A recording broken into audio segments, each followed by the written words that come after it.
Cherise Green, and I am one of your Citywalk Now hosts tonight, and I want to be the first person to welcome you here online with our service. We're going to get started in just a few minutes with our service, but before we do, I wanted to highlight a few features that are available with you as you engage in our service online. The very first thing is that we love online service because you get to talk throughout the entire service over in the chat box. So go ahead and try it out. Let us know where you're watching from. Another feature that it's available to you is if you click the Request Prayer button, we'll actually have one of our hosts connect with you privately and be able to pray over whatever prayer requests you might have. Another thing, if you want to connect even deeper with our church, we really recommend that you go to your app store and download the Citywalk app. You'll find sermon notes, you'll find all of the things that you need to stay up to date with our gathering. Finally, we would love for you to be able to connect with us. If you are a first-time guest or you've been here for a few weeks, go ahead and press that connect button and fill out a little bit of information. We would love to get to know you a little bit better. We're going to get started in just a couple minutes, like I said, but go ahead, don't be afraid to chat in that area, click all the buttons and explore, get comfortable, and we're going to begin our service in just about 2 minutes.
Welcome to Citywalk. Stand and sing with us. I was buried beneath my shame. Who can carry that kind of weight? It was my tomb till I met you. I was breathing but not alive. And all my failures I tried to hide. It was my tomb till I met you. You called my name, sing it, and I ran out of that grave, out of the darkness, into your glorious aid. You called my name, and I ran out of that grave,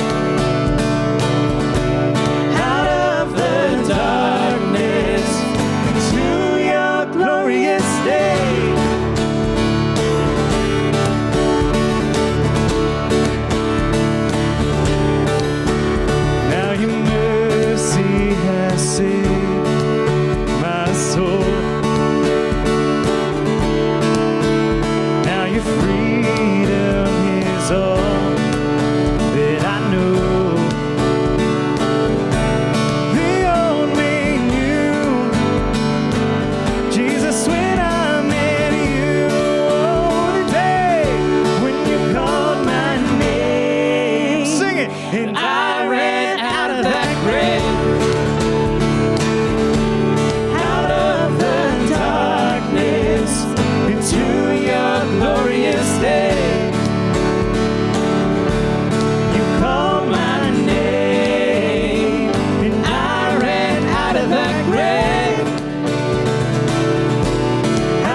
This is our story. Sing it with us. I need a rescue.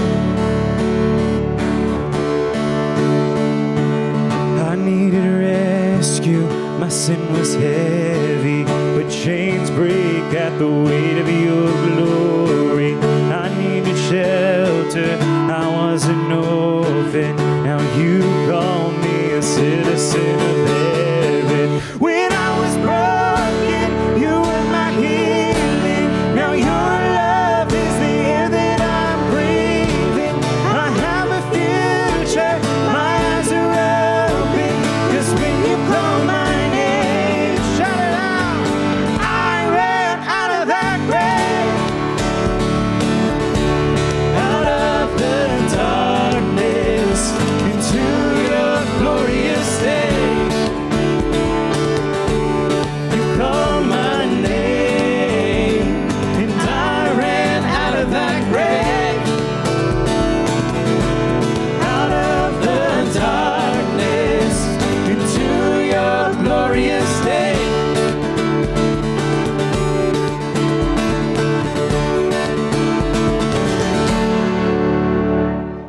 Good evening, and thanks for joining us tonight on Citywalk Now. My name is Asher Delbono, and I'm going to be your host this evening. Now, we would love to connect with you a little bit further and just chat with you, and so me and a few others, we're just hanging out in the chat box down below. So feel free just to shoot us a message either now or throughout tonight's sermon, and we would love to connect with you and see how your day's been going. Now, if this is your first time joining us, first of all, welcome. I am so excited that you're here, and we'd love to be able to connect with you just a little bit further after tonight's service. Now, don't worry, it doesn't mean we're gonna ask you for some personal information and show up at your doorstep or anything, but we'd love to be able to just send you a quick message. So, easy way to do that, all you need to do is just click on the connect button right above me, fill out some simple information, and one of us will be in contact with you shortly afterwards. I also want to let you know about a great resource that's available to you, and that is our Citywalk app. The Citywalk app is free and it's available on Android or iPhone. All you need to do is just go into your app store, search for Citywalk Church, get that downloaded to your phone, and there you're going to have access to sermon notes as well as a Bible, and be able to stay connected with Citywalk Church throughout the week and find out everything that's going on. So with that being said, let's go ahead and get on back to the service, and I'll see you guys at the end.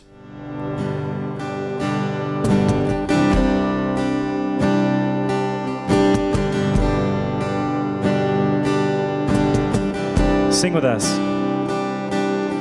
You go before I know that you've even gone to win my war. You come back with the head of my enemy. You come back and you call it my victory. You go before I know that you've even gone to win my war. Your love becomes my greatest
defender of my heart. When I thought I lost me, you knew where I left me. You reintroduced me to your love. You picked up all my pieces, put me back together. You are the defender of my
Son. Heart of my own heart would ever befall. Still be my vision, O ruler of all. Still be my vision, O ruler of all. Still be my vision, O ruler of all. Sing with me. Oh God, be my everything, be my delight, be Jesus my glory, my soul satisfied. Oh God, be my everything, be my delight, be Jesus my glory, my soul satisfied.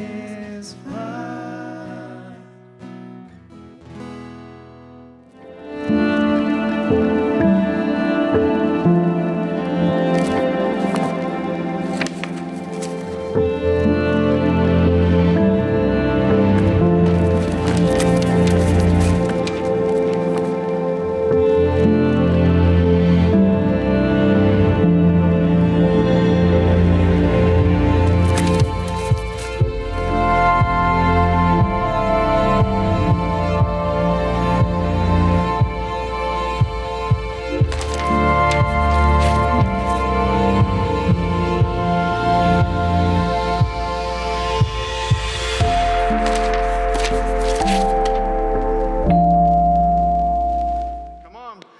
And if you're online, I'm listening. I'm pretending that you're interacting as well. But it's good to be with you guys. Last week, right after I got done at church, actually not right after, but just a few hours after, I went to the airport and I flew to LA for just a one-day thing to meet with some church planners down in that area. And if you know me, and I annoy my family because of this, and maybe you annoy your family for the same reason, I am a person who, in most cases, is a glass half full person. Like, I see the best and I assume the best, but when I travel and I'm trying to get somewhere on time, I'm the opposite. Like, I assume the worst thing's going to happen. I assume the worst. I don't want any surprises. So I even tell my wife, just assume the worst. Assume we're going to get in a wreck. Assume there's going to be a 2-hour traffic jam. Like, let's get there early. So I'm the guy that's usually all by himself, sitting at the gate, welcoming all the other passengers as they come 45 minutes after I got there. And maybe you're like that too. And surprises in most cases in life, man, there's a lot of great places where we love to get surprised. Car trouble and late flights and missing flights isn't one of those areas that probably any of us like to be surprised in, for sure. And so as you think about your own life, and maybe you're that type of person, you can think probably, whether you're a person of faith, whether you're a person that is investigating faith, whether you're someone that's been following Jesus for a long time, it really doesn't matter in this area. All of us have been affected by huge surprises in our life. And some of those surprises were good. Like, you were the person that nobody could ever do a surprise birthday party for, and then they finally got you. And you got surprised. Or you got called into the boss's office, and man, you thought you were in trouble, and you actually got a raise. And man, that was a really good surprise that affected your life. You might have come home and you got a phone call from your son or daughter, or you were watching something on Facebook and they announced that they're having your first grandchild. And that was a really good surprise for you. And we've all had different areas of our life where we've gotten surprised, and we've been so thankful for that. But probably just as many kind of surprises as we've had that have affected us for good, for some of us, man, we've had some surprises that they were tougher surprises. They were unexpected, and they didn't really affect our life for good. We didn't see the end of that first marriage coming the way it did, and man, that took us by surprise. The diagnosis we got at the doctor when we didn't know what was going on, but we got this diagnosis that we were not expecting this diagnosis, and it was a surprise to us. Maybe you were surprised by, you walked into the office and you thought you were going to get a raise, and you were given a pink slip because, man, business hadn't been as good, and so you lost your job, and that was a surprise. And we all know this. Surprises affect our life, but really what affects our life is not just the surprise, but our reaction, our response to that surprise. And over the last 2,000 years, one of the surprises that people have had to grapple with for literally centuries is Jesus. They've had to grapple with Jesus, and they've had to grapple with what their response to this surprising person in history is. See, Jesus, when he walked the earth, and if you've read through any of the Gospels, or you've read through any of his life that the Gospels give us, you find out that when Jesus walked the earth, from the very beginning, he did things that were unexpected and very surprising. See, Jesus, he didn't treat people the way other religious leaders taught people. He didn't treat them the way that other people treated them. He taught in a way that other people didn't teach. He didn't play the authority card the way other leaders played the authority card. In fact, he used the avenue of serving as his way to impact people. And he took people by surprise. He didn't fit the part of what a religious leader, somebody that was here to bring in a kingdom, he didn't fit the part. And so people have had to grapple with, all the way back to 2,000 years ago when he walked this earth, they've had to grapple with their response to this person named Jesus and how he came to earth. And there was this guy named Mark who walked the earth and was kind of in the same circles that Jesus was in while he was here, and while Jesus walked the earth. And Mark wrote an actual account of Jesus' life. And Mark was a guy, and you'll see as we walk through this summer, Mark was a guy that, man, he didn't talk a lot about what Jesus said. He talked a lot about what Jesus did. He was a guy that put a lot of emphasis on Jesus' actions more than other writers. And a few things that you'll want to know about this writing that Mark did is Mark wrote this to basically Gentile and Roman. He was writing to Romans, to Gentiles. He wrote it between 50 and 60, the years 50 and 60. And here's what's interesting about what Mark was writing. He was writing to Romans. He was writing to Gentiles. And so you don't see Mark talk about the Old Testament as much as the other writers in the scriptures did, because he wasn't writing to Jewish people. He was writing this account of Jesus' life and really emphasizing what Jesus did, and he was writing to people who hadn't grown up in a religious Jewish system like a lot of the other writers of the scripture did. And another thing that's really interesting, and you can see this in how Mark writes, Mark got most of his information from a guy by the name of Peter. And in fact, we think that, man, this book of the Bible could actually be called Peter because Mark got all of the information that he wrote from Peter. And so as you read through the book of Mark, you're going to see details about Peter's life that no other writer writes about.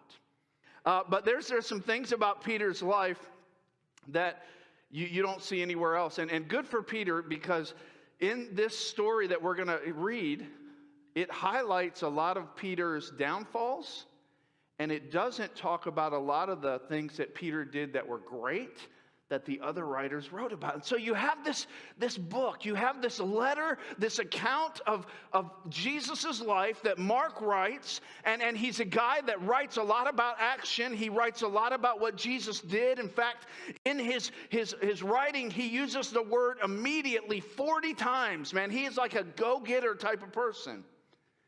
And if you had to pick a key verse in this entire account that Mark wrote, it would be Mark 10:45, and it simply says this: "For even the Son of Man did not come to be served, but to serve, and to give his life as a ransom for many." And so Mark, as he begins to write this account, and he and Peter are sitting down, and Peter's telling him about all the things that happened, because Peter was kind of in the inner circle. And Peter and Mark are both the kind of guys that, man, they don't make a lot of small talk. They want to get right to the point, and so you see it in the writing. And throughout this summer, we're going to walk through and kind of look at Jesus through the eyes of Mark and Peter. And here's what I want to encourage you to do. Whether you're somebody that's been following Jesus for a long time, whether you're somebody that's investigating faith, maybe you grew up in the church and kind of got hurt by the church and kind of walked away for a season. No matter where you're at, I want to ask you to do something this summer as we look at Jesus through the eyes of Mark, through the eyes of Peter. I want to ask you, would you be willing to lean in and take a fresh look at Jesus?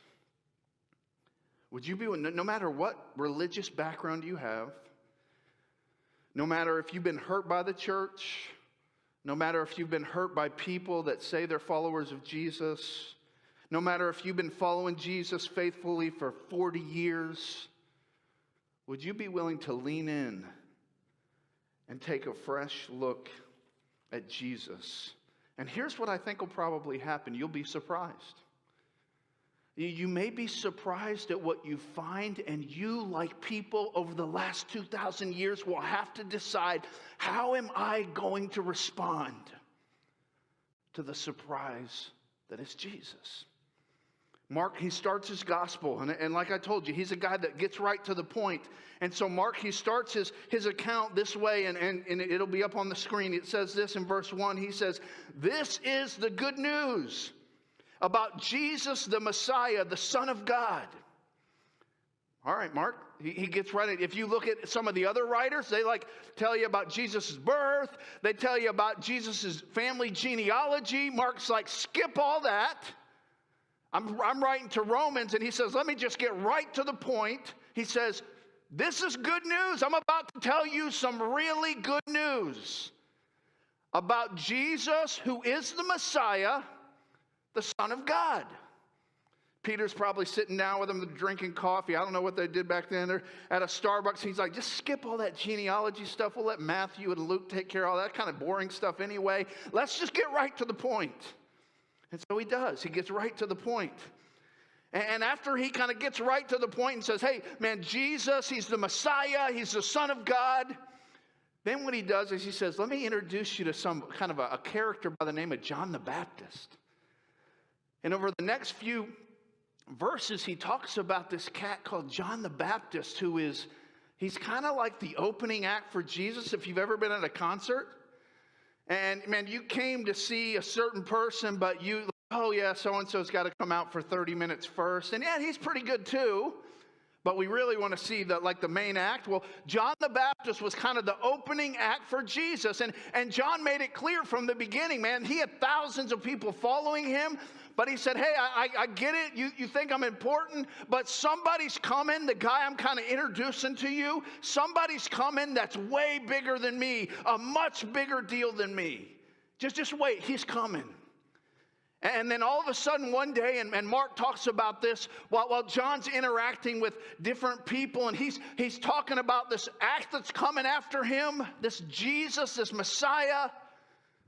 He sees Jesus in the crowd, and Jesus comes down and says, John, hey, would you baptize me? Imagine being John, like, dude, really?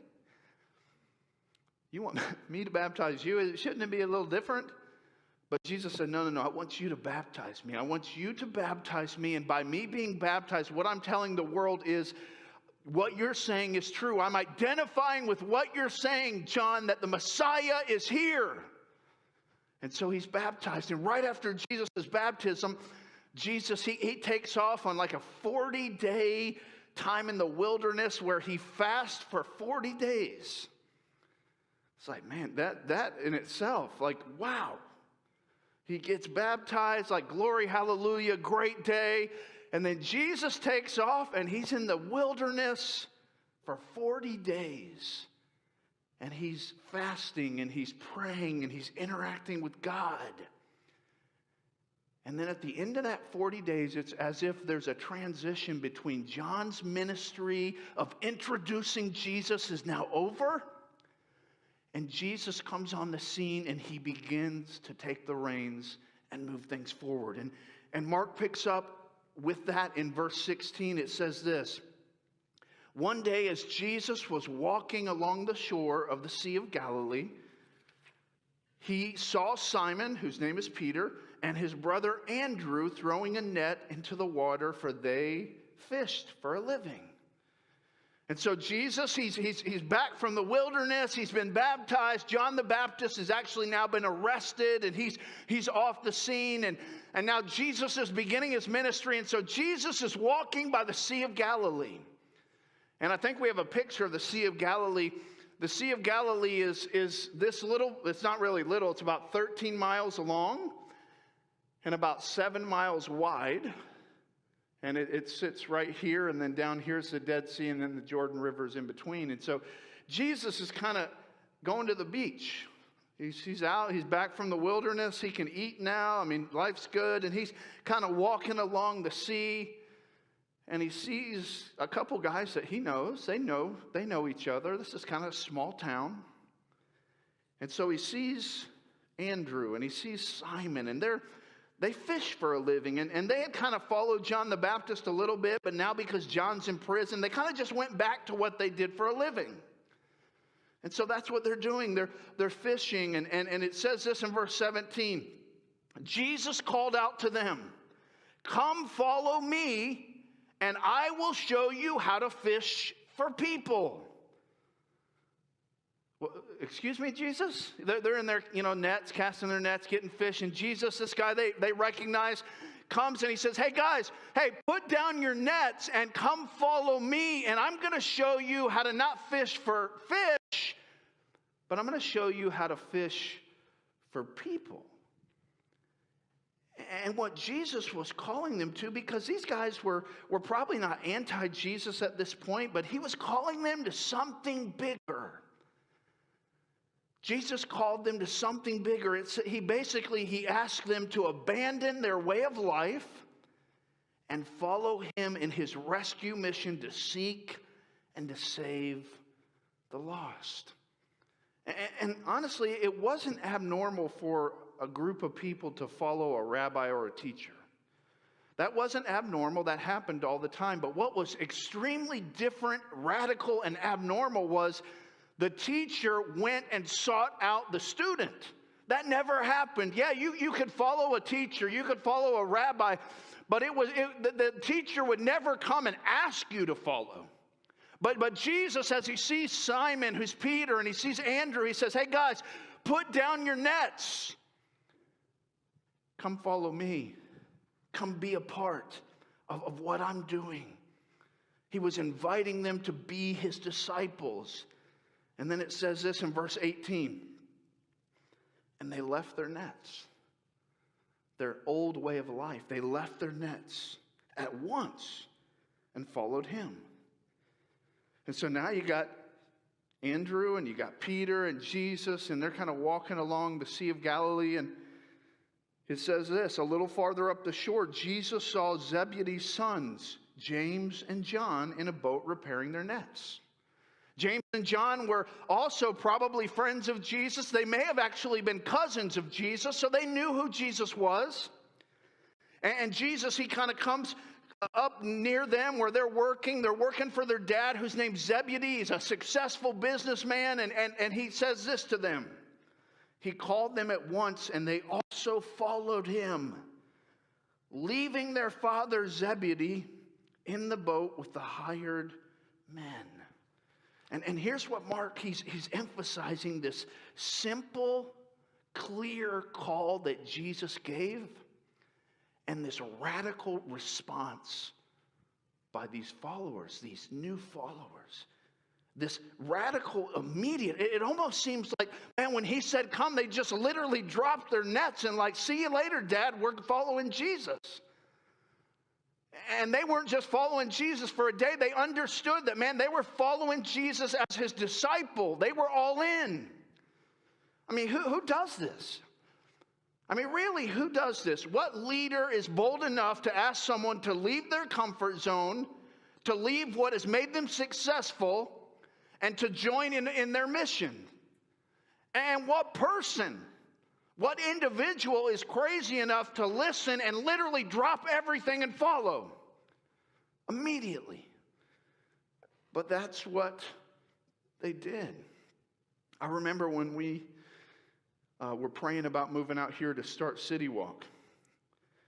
And we had felt kind of God pressing on our hearts to do that. And for us, it was such a radical idea. Like, why would we move across the country when we're involved in a great church in Florida? We have 2 teenage kids. We have a little kind of preschooler. We're like, life's good. We're good.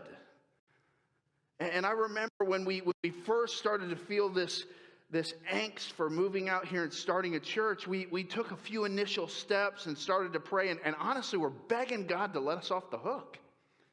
Like, Lord, any time in this process, just let us off the hook. To have somebody tell us we're not qualified, or just do something. And what happened was, as we began to listen to God and we began to spend time in his word and we began to get on his agenda, what started as radical became obvious. What started is, oh man, this is a crazy idea, became, if we don't do this, we're sinning and we're missing God's best for our life. And I can only imagine that those guys, as they're fishing and they're hanging onto their nets and they're kind of just doing life. They're doing what's normal, and they're not bad guys. They're probably successful at what they're doing.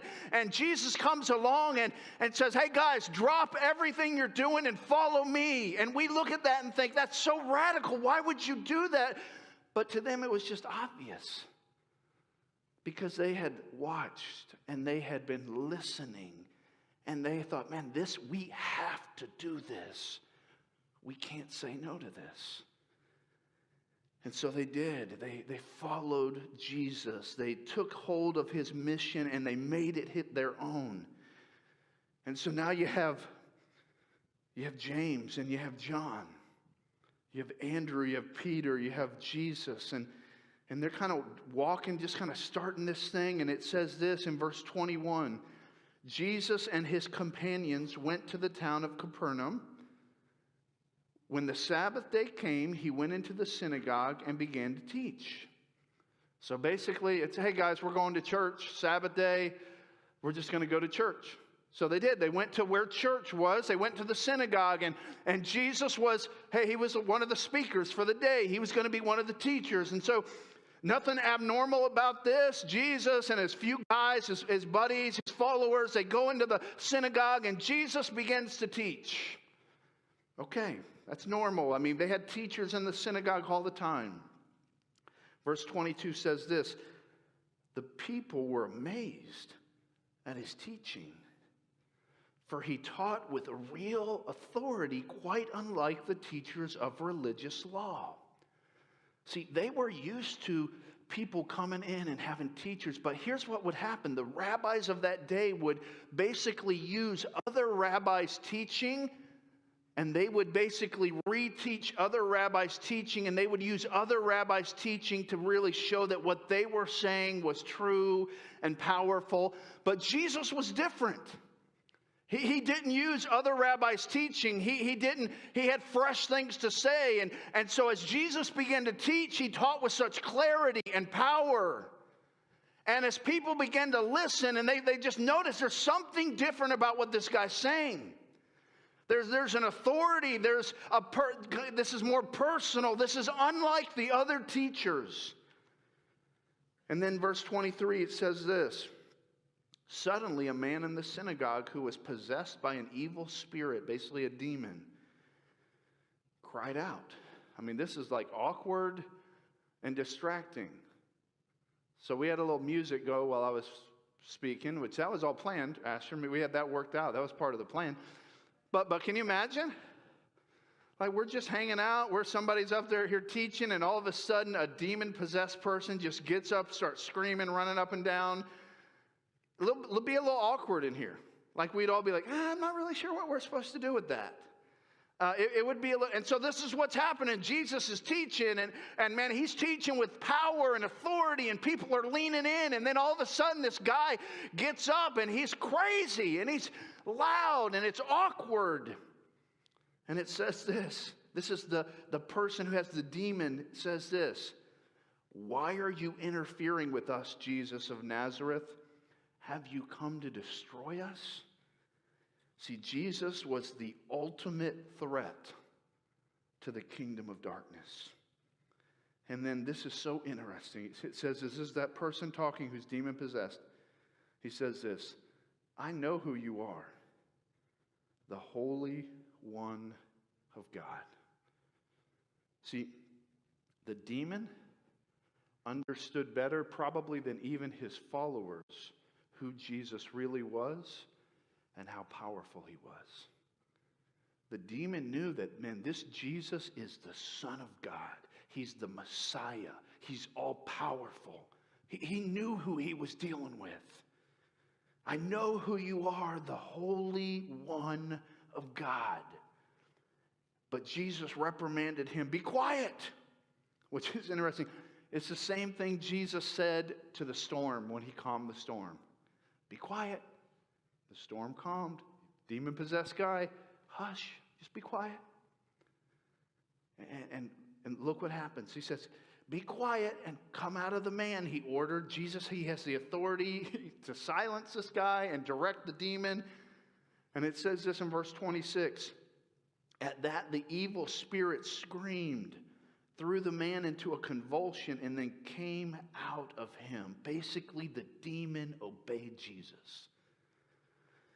Amazement gripped the audience. That's like the understatement of the world. Like, man, you talk about a visual for the people at church. Man, you start casting out a demon right in front of people. Like, people are like, "All right, I'll listen. What else you got to say?" I mean, people are amazed.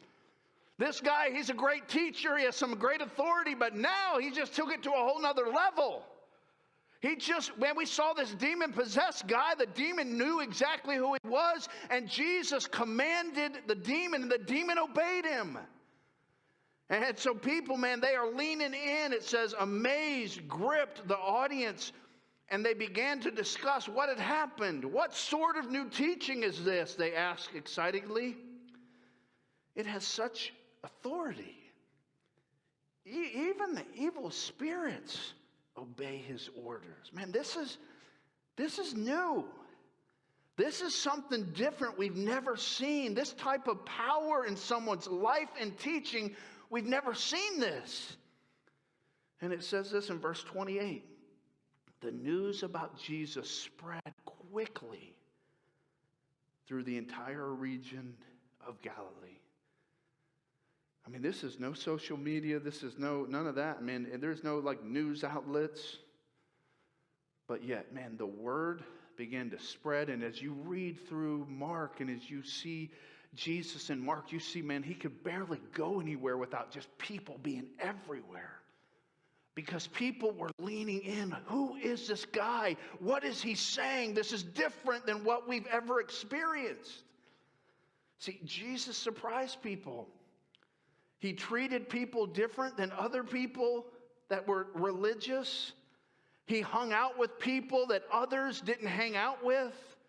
He taught with an authority and a truth and made it so personal yet direct. He taught in a way they had not seen.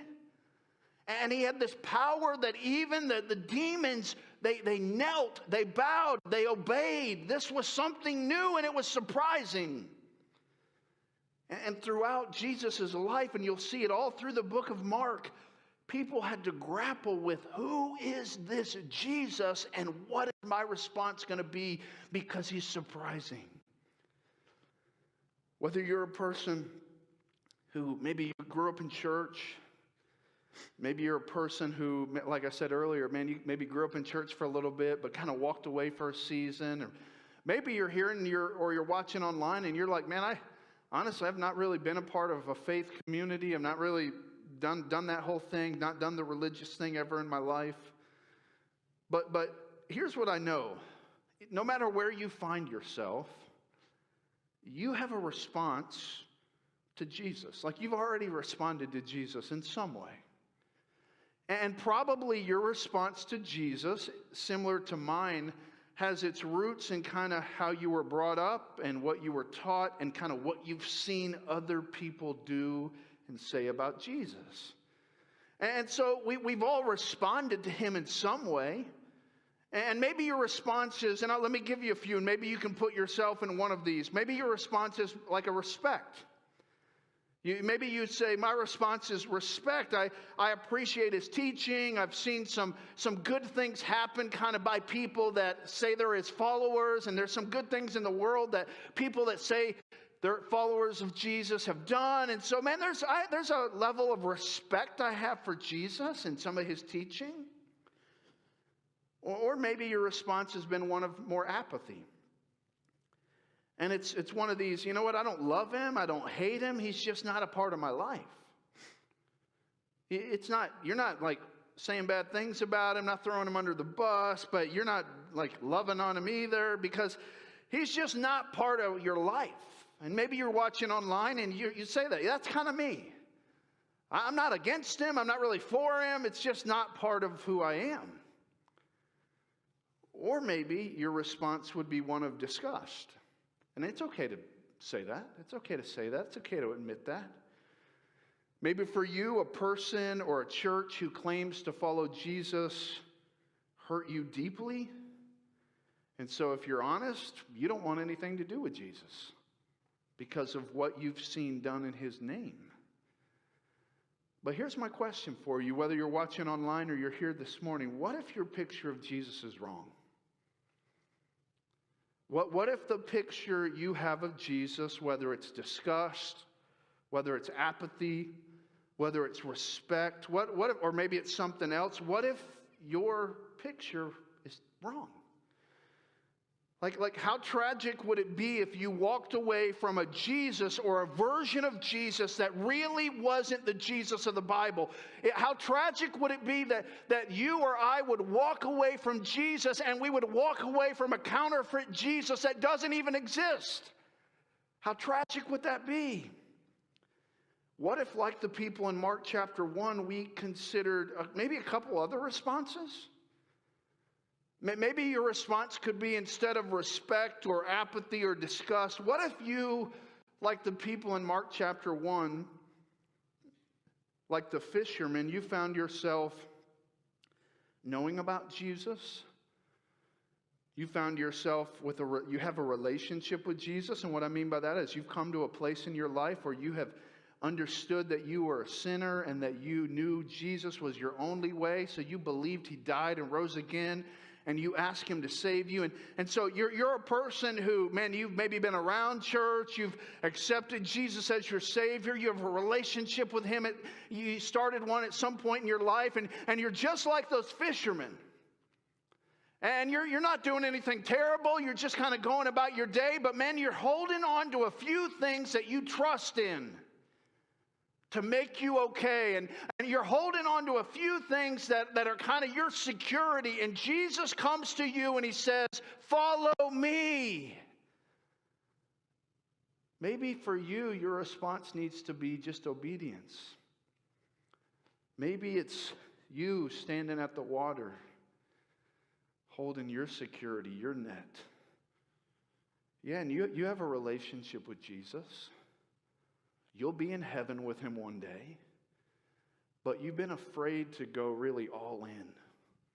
You've not maybe trusted him all the way, and you've kind of held on to some things as your security, and you don't want to be too radical for him, and so you kind of just are trying, and you wouldn't say it this way, but it's kind of trying to play both sides of the fence. And Jesus is looking at you and he's saying, hey, drop your nets. Just follow me. And you're like Peter and Andrew, and you have to decide, is this my security? Is this what I'm placing my trust in? Is this my best life? Or is following Jesus, even if it's tough, the life I want to live so that one day at the end of my life, I'll say it was worth it? And so for you, your response, and this is something to consider, maybe you could just say, I'm just going to obey. I'm not going to respect. I'm not going to be apathetic. I'm not going to be disgusted.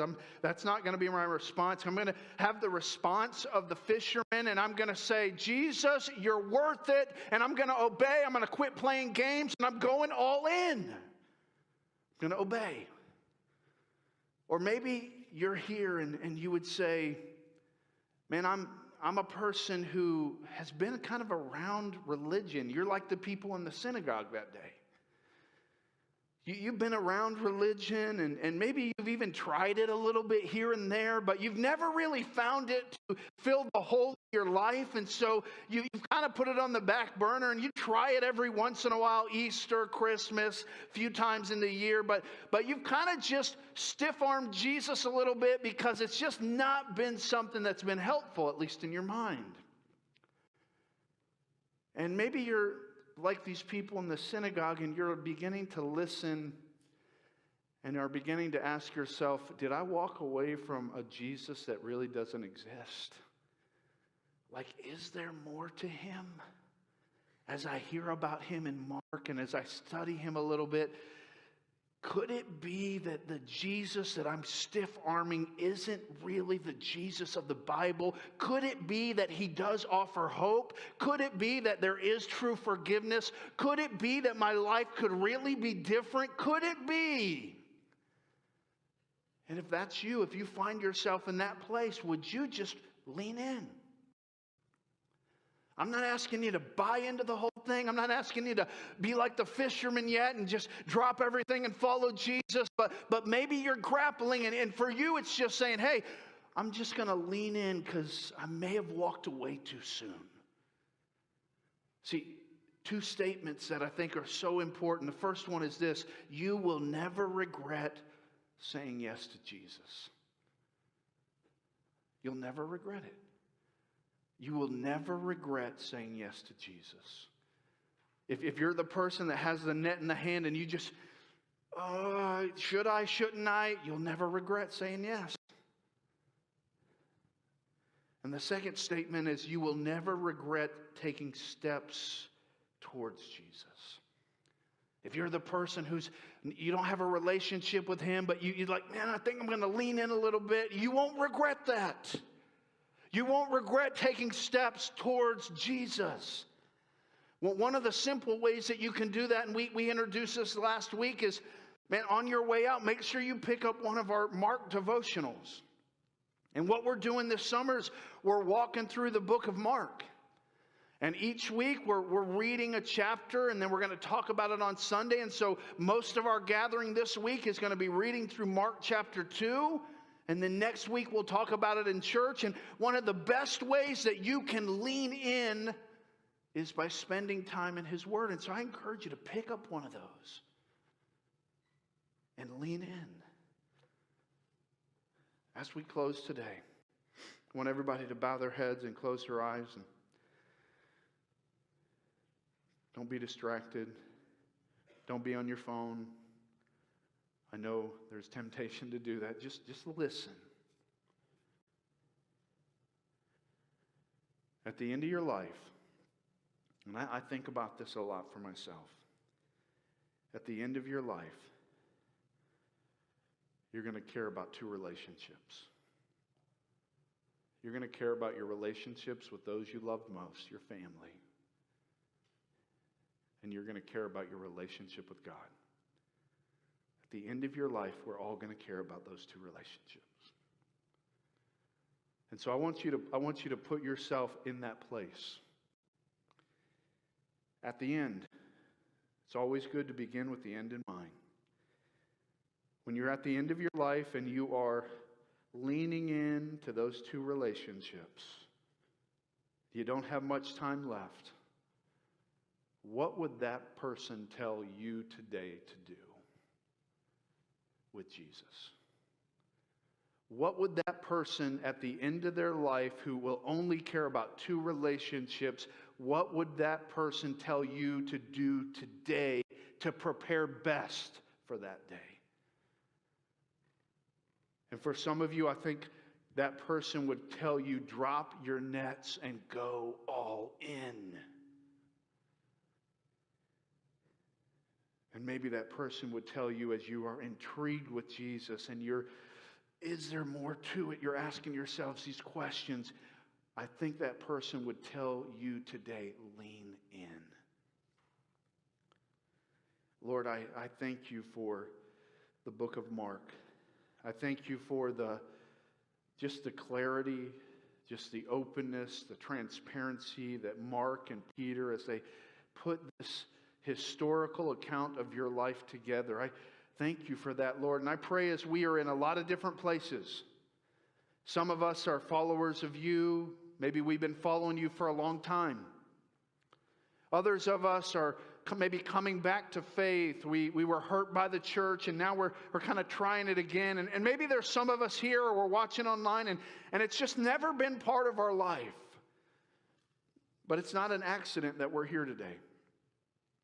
And God, I pray all over this auditorium, I pray even for those that are watching online, that we would make a decision to either lean in, or if we have a relationship with you already, that we would drop our nets and obey.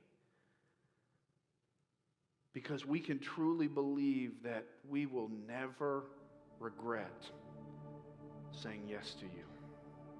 We'll never regret taking a step towards you. And Lord, I pray that in this moment that you would work in our hearts, that you would make those steps very clear to us, and that we would have the courage to obey you. And one day at the end of our life, when we only care about a few relationships, when nothing else really matters, I pray that we would look back at this moment and be able to say, I did the right thing, and my life and my eternity are different because of it. Thank you, Jesus, for saving us. Thank you for providing a way of salvation and influence. Help us to grab hold of it. In Jesus' name, amen.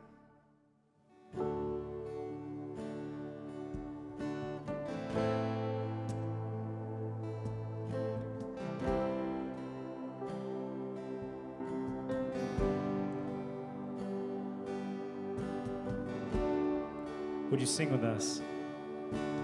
We sing Holy, Holy, Holy. Let's celebrate what God has done in our hearts and what God continues to do.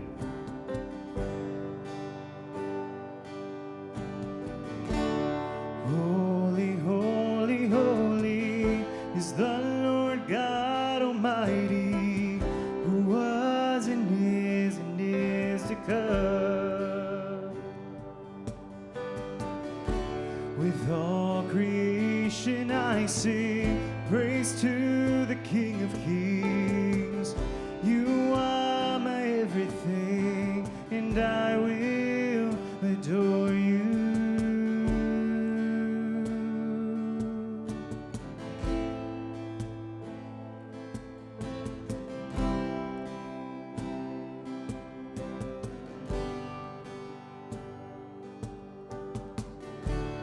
Worthy is the Lamb who was slain. Holy, holy is He. Sing a new song to Him who sits on heaven's mercy seat. Worthy is the Lamb who was slain. Holy, holy is He. Sing a new song sits on heaven's mercy seat. Holy, holy, holy is the Lord God Almighty, who was and is to come. Yeah. With all creation I sing praise to the King of Kings. You are my everything, and I will adore you. I will adore you.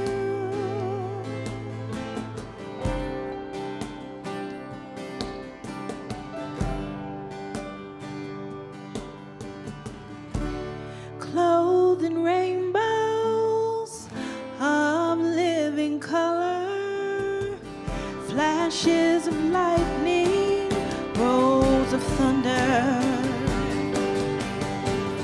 blessing and honor, strength and glory and power be to you, the only wise King. Yeah.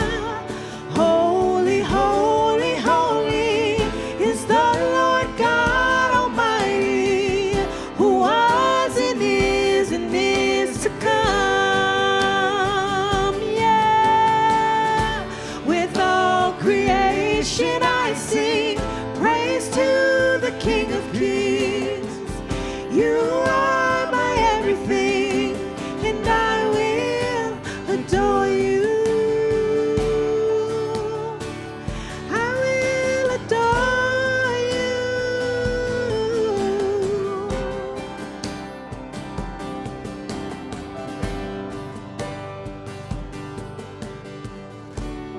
Filled with wonder, awestruck wonder, at the mention of your name. Jesus, your name is power, breath and living water, such a marvelous mystery.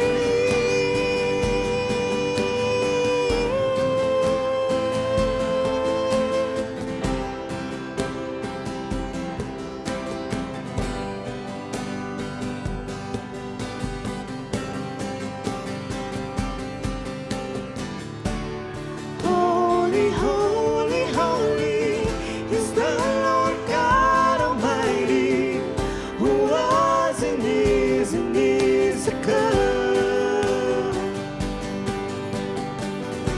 With all creation I sing praise to the King of Kings.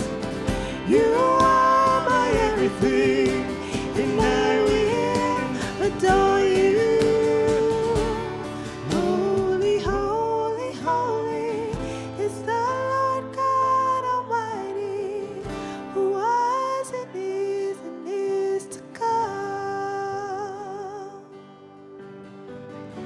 With all creation I sing praise to the King of Kings. You are my everything, and I will adore you. I will adore you.